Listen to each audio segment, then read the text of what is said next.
It began with something so minor, so obviously insignificant, that I still can't believe it unraveled everything. I was folding clothes in the living room when Jake yelled from the hallway, "Lauren, can you help me with this?" I turned to find him standing at the steps, struggling with his belt buckle. He wore khaki shorts that hung loosely on his hips, and the leather strap of his belt twisted uncomfortably. "Can you repair it?" he remarked. "It's stuck or something." As he approached me, I said, "Sure," laying the folded towels aside. I came closer, grasping for the belt and attempting to disentangle the strap from the clasp. "Hold still," I answered, focusing. "Yeah, sorry," he said, holding his breath as I worked. But as I yanked on the leather, the buckle gave way, and before one of us could react, his shorts slid down to his ankles. The world seemed to freeze. My gaze darted downward for a brief moment. An uncontrollable impulse surged through me, capturing everything before I swiftly averted my gaze. Jake stood still, his hands hovering uncomfortably, his face going crimson. Sorry," he murmured before immediately tugging his shorts back up. I stepped back, my cheeks flaring as I stuttered. "That's okay. This occurs." "Yes," he said, his voice strained. "Thank you for your help." He turned and dashed upstairs, leaving me standing there, my pulse beating and my mind reeling. It was only an accident, a brief moment of embarrassment, but the electric energy in the room, and the way his gaze lingered on mine as he walked away altered something. We never discussed it, but our relationship was never the same after that. My marriage to Alan was not a typical love story. It wasn't awful either, just a peaceful, cozy setup that had lost its warmth over the years. We were married when I was 44 and he was 50, both coming off unsuccessful first marriages. Alan was a man with habits and hobbies. He played golf on Saturdays, went fishing once a month, and had an unending cycle of client dinners that kept him out late most of the time. I learned to accept our silences as part of the arrangement, filling my days with charity work, gardening, and housework. But then Jake moved in. Alan's kid from his previous marriage had always been courteous but aloof from me. I had only seen him a few times in the early years of my marriage. On compulsory holiday visits when he was still in college, he was really reserved back then. It's awkward when young guys are forced to share rooms with their new stepmothers, but 6 years later, the guy who arrived at our door was not the bashful adolescent I recalled.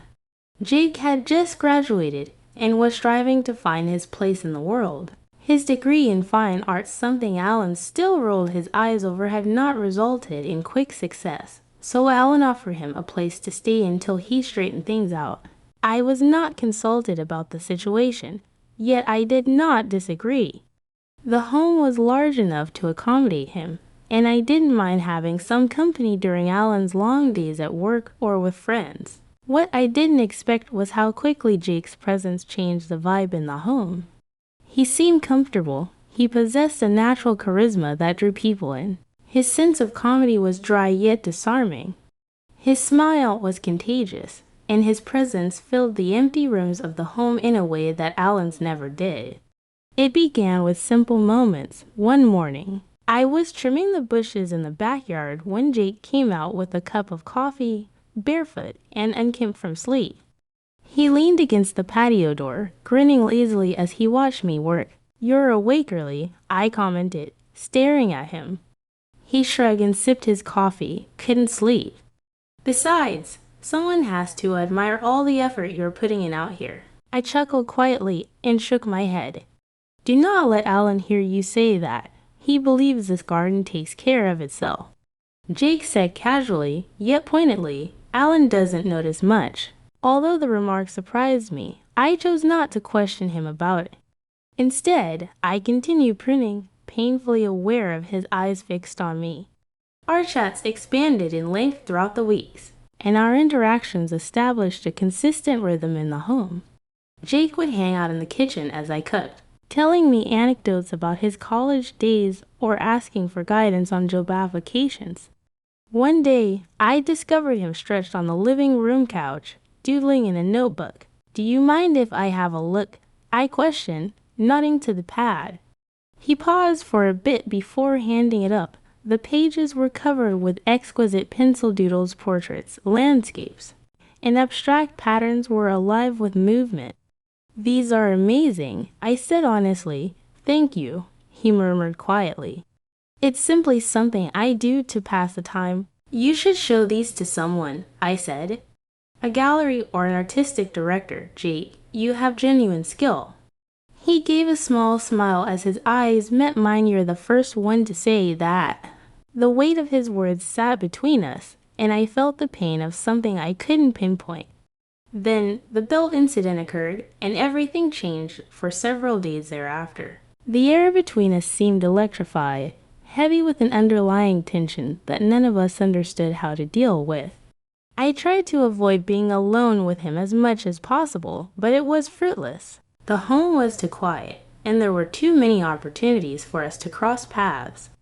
Jake entered the kitchen one evening while I was doing dishes, his hair moist after a shower. He spoke softly. "Lauren." I turned, my pulse beating at the way he pronounced my name. "Yes." He hesitated, his hands tucked into the pockets of his pants. I apologized for the embarrassing situation from the other day. "It's all right," I said hastily, returning to the wash basin. "Let's forget about that." "I'm not sure I can," he said, his voice barely above a whisper. I froze, the gravity of his words setting in. I slowly turned to face him, my chest tense with conflicting feelings. "Jake, we can't," I began, but I wasn't sure how to continue the phrase. He moved closer, his stare unwavering. "I know, but I don't want you to believe it meant nothing to me." His voice was so intense that I couldn't speak, and neither of us moved for a while. Alan's voice rang out from the front door, breaking the enchantment. "I'll be right there," I said hurriedly, moving away from Jake. But even as I walked away, I knew something had changed between us, something that could not be reversed. The days that followed were a jumble of avoidance and brief looks. Despite his ignorance, Alan spent his nights watching television or hanging out with friends, leaving Jake and me to navigate the complex situation we had created. One afternoon, while I folded laundry in the guest room, Jake arrived at the doorway. "Can we speak?" he inquired, his voice uncertain. I paused before nodding, closed the door. He walked inside and slammed the door behind him. "I'm not sure how to act around you anymore," he said, his voice rough. "Jake, we need to let this go." I spoke, my voice trembling. "It was just a second, but it wasn't just for a minute," he explained, getting closer, "at least not for me." His words hung in the air, and for the first time, I allowed myself to accept the reality. It was more than simply a moment for me. There's a point when you realize you're about to cross a line, and there's no turning back. I knew it the first time Jake kissed me. Nothing about this was ever intended. It happened late one evening after Alan had attended one of his golf mates' poker sessions. I was in the kitchen, cleaning off the countertops, when Jake entered. "Can't sleep?" I inquired, staring at him. "Something like that," he murmured, leaning against the door. He was barefoot. His hair was untidy, and his stance caused my chest to tighten. We stood there in quiet for a minute, the only sound being the gentle hum of the refrigerator. When I finally looked up, the intensity of his gaze left me speechless. "Lauren," he added quietly, stepping forward. "Jake, don't," I muttered, even as my heart raced. "I can't stop thinking about you," he spoke softly and steadily. "You have too," I said, my voice quivering. "This is incorrect. You are aware of this." "I know," he murmured, narrowing the gap between us. "But that does not affect my feelings." Then he kissed me. It was tentative at first. It felt as if he was waiting for me to shove him away. But I did not. I could not. When I finally drew back, my heart was beating, and I couldn't meet his gaze. "This cannot happen again," I murmured, barely audible. He nodded, but the expression in his eyes told me he didn't believe it. Neither did I. The days that followed were a blur of snatched moments and silent anguish. We tried to pretend nothing had changed, but the tension between us was too strong to ignore. Every glance and unintentional touch felt electrifying, bearing the weight of our unsaid words. Alan remained blissfully ignorant, his focus divided between his job, friends, and his numerous interests. Despite his preoccupation, I couldn't shake the feeling that we were risking our lives. The second time it occurred in the garden. I'd been trimming the roses all morning, the warm sun beating down on my back, when Jake arrived behind me. "You're always out here," he murmured. Breaking the silence, "It's calm," I said without glancing around. He took a step closer, casting his shadow over me. "I guess you like avoiding me." My breath caught, but I pushed myself to remain cool. "I'm not sure what you're talking about." "Don't you?" he inquired, his voice quiet yet urgent. I turned to face him, and my chest tightened as I caught his eyes. There was no hesitancy this time, no way to argue myself out of it. He kissed me again, and I kissed him back. What started as ephemeral moments gradually turned into something neither of us could stop. We were cautious at first, seeking peaceful areas of the home where we would not be disturbed. But the more time we spent together, the more confident we got. While Alan was at a client dinner, Jake and I ended up at the library. I was pretending to tidy the shelves, my hands quivering as he stood behind me. "You're shaking," he said softly, his breath warm on my neck. "I'm okay," I responded, but my voice betrayed me. He placed his hands on my shoulders and turned me to face him. "You don't need to be terrified," he replied quietly. "I am not frightened of you," I whispered. "I'm terrified of what we're doing." He cradled my face in his palms and maintained a steady look. "Then don't think about it. Just be with me." I wanted to fight and tell him that we couldn't keep doing this, but the words wouldn't come. Instead, I allowed him to take me into his arms, and for the first time in years, I felt energized. The secret of our relationship only heightened its intensity. Every snatched minute seemed like a protest against the life I'd settled for, a reminder that passion still existed, a yearning hidden behind the humdrum of my marriage. But with the joy came fear. One afternoon, as Jake and I sat on the living room couch, Alan arrived home earlier than planned. "Lauren," he yelled out from the hallway. I leapt up, my pulse beating, as Jake dashed to the other side of the room. "Enter here," I called back, attempting to maintain a steady voice. Alan strolled in and glanced between us. "I had no idea you'd have company," he replied, his tone nonchalant, but his gaze lingered on Jake. Jake answered, "Just catching up." His stance was relaxed. Alan nodded, but the look he gave me as he walked away sent chills down my spine. As careful as we were, it grew more difficult to disguise. Alan started asking questions, initially subtle, but gradually becoming sharper. "You and Jake appeared to be getting along well," he said one evening as we sat at the dinner table. "He's been a tremendous help around the house," I said, feigning a grin. Alan nodded, his look unreadable. "I'm pleased to see that.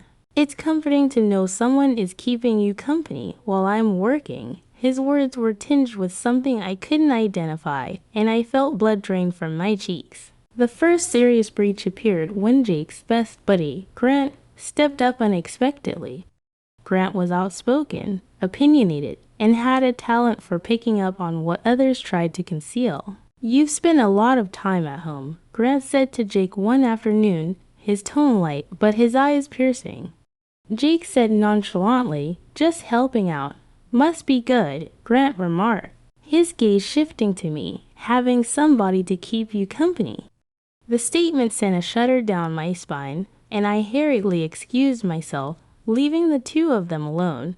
Later, Jake discovered me in the kitchen, his look stern. Grant spoke quietly. "He's guessing," I responded, my voice wavering.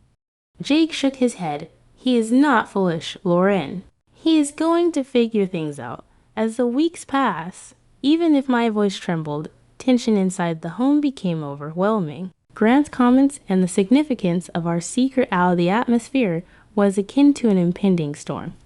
However, as the hazards increased, so did my feelings for Jake. And no matter how serious the situation grew, I couldn't bring myself to let him leave. Maintaining a secret is like trying to breathe underwater. You can only do it for so long before the strain begins to overwhelm you.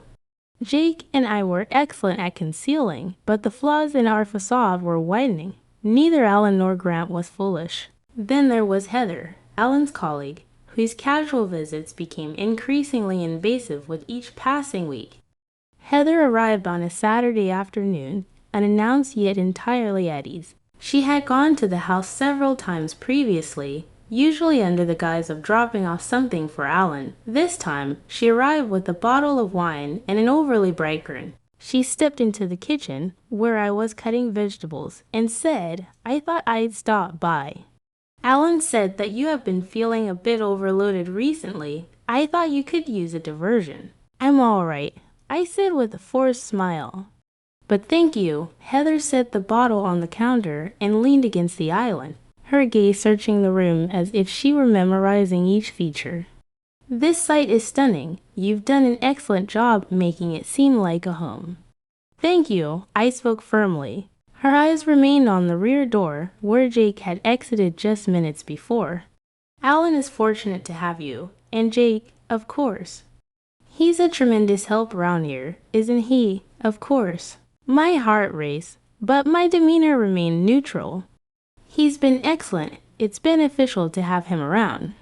Heather's lips curled into a smile that did not reach her eyes.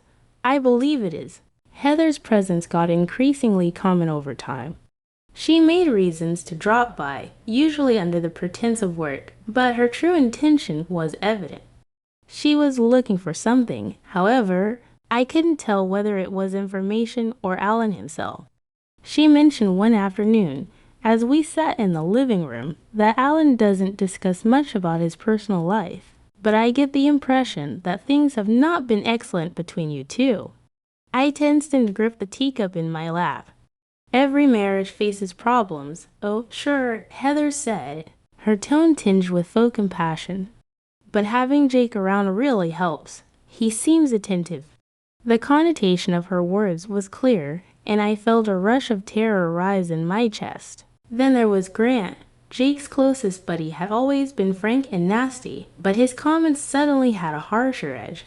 "You've been spending a lot of time with Lauren," Grant said to Jake one evening as they sat on the terrace, beers in hand. Jake shrugged, maintaining a casual tone. "She's my stepmother. Of course, we are going to chat." "Yeah, but it's not only that." "Right," Grant pressed with a keen look. Jake's grasp on the bottle tightened. "What exactly are you trying to say?" Grant said, "I'm saying you're acting weird, and I do not believe it is only due to my employment. There's something more going on, and I believe it concerns her." Jake stood suddenly, knocking his chair against the stone. "You're not sure what you're talking about." Grant's eyes narrowed. "Don't I?" The tension in the house grew unbearable. Every interaction with Alan felt like navigating a precarious situation. Every visit from Heather felt like an inevitable challenge. And Jake's assertiveness was increasing as his dissatisfaction with our secret surfaced. One evening, as we sat in the library, he turned to me, his countenance steely. "I can't keep doing this," he explained. "Jake, we must be careful," I said, my voice cracking. "Careful isn't enough," he said. "Grant is suspicious. Heather is sniffing about, and Alan is not as naive as you believe." I averted my gaze, tears welling up in the corners of my eyes. "What are your suggestions?" "That we stop." He approached, his voice softening. "You know I can't do it. But we have to figure out what we're going to do, because this isn't sustainable." The breaking point occurred during a dinner party that Alan insisted on throwing.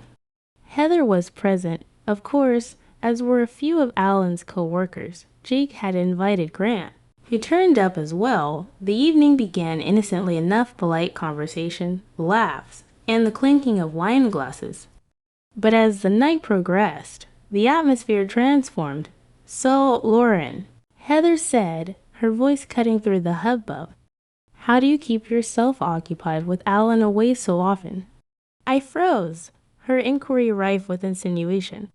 The usual things, I said, keeping my tone light, gardening, reading, and assisting Jake with various tasks. Heather's grin tightened. You must be really close now. Across the table, Grant lifted an eyebrow, his eyes shifting to Jake. Yeah, Jake has been spending a lot of time here recently. I suppose it makes sense Lauren is fairly simple to chat with. The table went hush, the weight of his words lingering in the air. Alan gazed between us, his expression enigmatic, while Heather sipped her wine, her eyes gleaming with pleasure. Jake pushed his chair back forcefully. Excuse me, he mumbled before exiting the room. I think I'll check on him. I responded immediately, rising up before nobody could stop me. I discovered Jake in the yard, pacing in the gentle light of the patio lights. As I approached, he replied, "This is a mistake." What was it? I inquired, my heart thumping. All of it, he said, his voice thick with fury. Allowing Grant to come here, pretending everything is okay. Lauren, it isn't fine. It has gone apart. I reached for him, my fingers brushing across his arm. We will work it out. He looked at me, his eyes full of despair. How? Because I'm running out of methods to hold this together. Before I could react, the sound of footfall on the gravel caused us both to pause. I turned around to see Alan standing at the edge of the garden, his face hidden, but his posture tight. What is going on out here? He inquired, his voice low and threatening. Alan stood at the edge of the lawn, his body hard against the gentle glow of the patio lights. Jake was tight beside me, and there was silence for a few moments. The stillness was deafening, and my mind raced for anything to say, anything to break the tension that lingered in the air. Alan, I began, attempting a grin. We were just talking, he interrupted, his tone stern. He stepped nearer, his gaze shifting between me and Jake. It's amusing how you two seem to have so much to speak about these days. Jake straightened, his jaw clenching. Is there an issue? Alan twisted his lips into a chilly grin. I'm not sure, Jake. Should there be? The weight of his words hit me like a blow in the belly, and I felt my breath seize. This was no longer simply suspicion. He knew. I believe I'll go inside, Jake remarked, his voice firm yet strained. No, Alan snapped, leaving no space for dispute. You will stay right here. Jake paused but did not move. Alan focused his attention on me, his eyes dark. Can you explain why my wife and kid are sneaking about in the yard during a dinner party? I opened my lips, but the words did not come. The tension rose. During the next day, Alan was colder than ever. With clipped teeth, his tone and frigid gaze made it apparent that he was not going to let this go. Jake attempted to keep his distance, but that just made matters worse. Heather, of course, found a way to integrate herself into the turmoil. I couldn't help but notice the uneasiness last night, she admitted as she sipped her coffee in the kitchen. It was merely a misunderstanding, I explained, trying to keep my tone light. Heather inclined her head, her grin too lovely to be real. Of course, but Lauren, you might want to be cautious. Perceptions may be deadly, particularly in this scenario. Her remarks were a disguised menace, and I knew she relished every moment of it. The true twist came later in the evening. Alan beckoned me into the study, his manner serene yet unsettling. I've been thinking, he remarked, leaning back in his chair. Maybe it's time to make some modifications, changes, I asked cautiously. Jake has been here long enough, Alan continued, his tone nonchalant. I believe it's time he moved on, found his own space. My heart fell. Alan is still finding things out, and he can figure things out someplace else, Alan said sharply. Lauren, this is not up for dispute. When I informed Jake, he reacted explosively. Is he kicking me out? Jake spoke, his voice rising. Because of what? A chat in the car or what? He's suspicious, Jake, I murmured, trying to remain cool. He thinks what? Jake snapped. Is something happening? This is his problem, not ours. I put my hand on his arm, attempting to support him. We knew this was a possibility, and we can't allow it to become worse. Jake shook his head as his jaw tightened. He's not doing this because he is suspicious. He's doing this to dominate you, and I'm not going to allow him. The night Alan urged Jake to go was the beginning of the end. You have a week to pack your belongings, Alan stated over dinner, his tone calm but forceful. Jake's fork clattered on his plate as he rose quickly. You do not get to determine when I depart. This is my house, Alan said, his voice chilly, and I will not put up with this anymore. What exactly are you tolerating?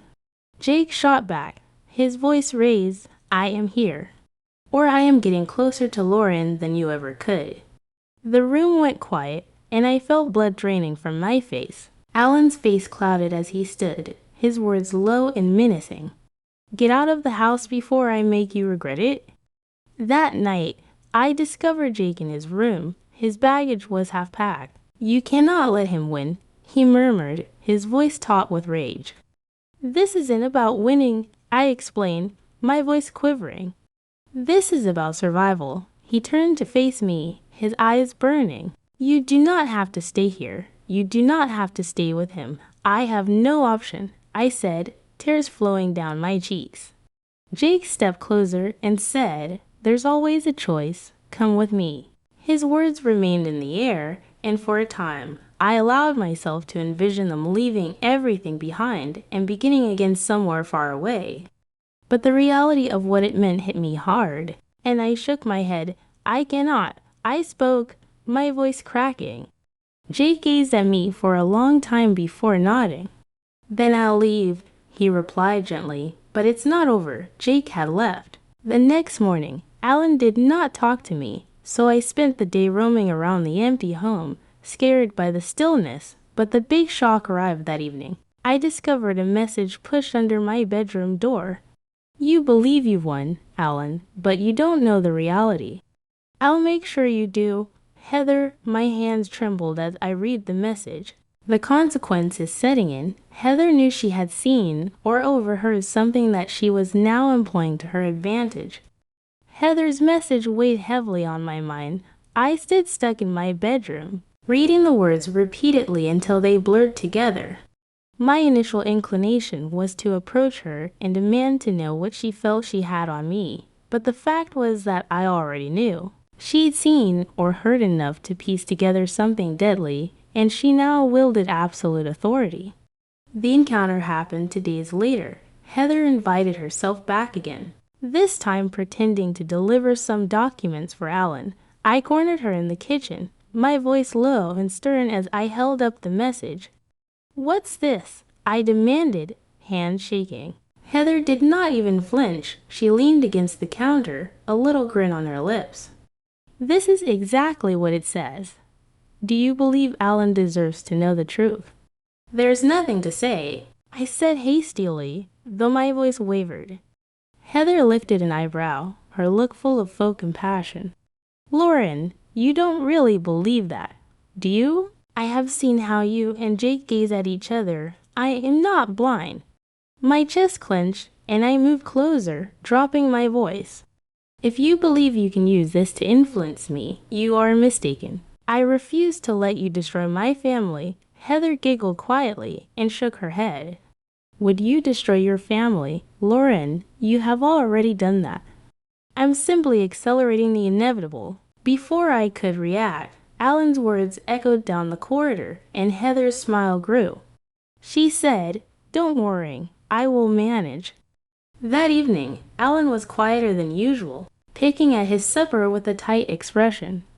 Heather had departed hours before, yet her presence lingered like a shadow over the home. I didn't know if she'd said anything to him, but the stillness between us was oppressive.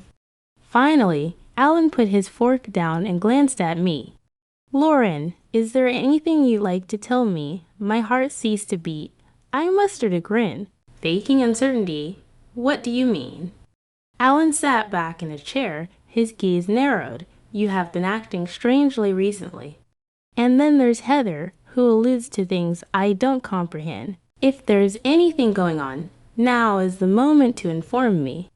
Panic sprang in my chest, but I maintained my cool. Alan, there is nothing going on. Heather is simply trying to create drama. You know how she is. Alan gave me a long look before nodding slowly. I hope you're correct, he continued, his tone heavy with caution. For if I find out differently. He didn't finish the statement, but he didn't have to. That night, I wasn't able to sleep. I lay in bed, looking at the ceiling, my thoughts racing with possibilities. Heather's threat hovered over me, and Alan's growing mistrust made each action feel like one step closer to tragedy. Then, just as I was falling asleep, my phone rang on the nightstand. I snatched it, my pulse racing as I read the message. Meet me tomorrow around noon in the park by the bridge, Jake. The following day, I left the house under the guise of performing errands. My hands clutched the driving wheel firmly as I drove to the park, my mind racing with what Jake could have to say. When I arrived, he was waiting at the bridge, his hands tucked inside his jacket pockets. You should not have approached me, I murmured as I neared, my voice shaking. I didn't have a choice, he said, his eyes black with fury. Heather came to visit me. What?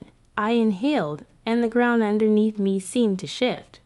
Jake replied, She knows, Lauren. His voice was quiet, concerned. She knows everything and is using it to get to Alan. My stomach churned. What exactly did she say to you? She wanted me to confess, he remarked coldly, to tell Alan the truth. Lauren. She's playing us both. I closed my eyes, feeling the weight of the situation push down on me. I murmured, We are running out of time. Jake stretched for my hand, and his contact grounded me. Then we need to act before she does.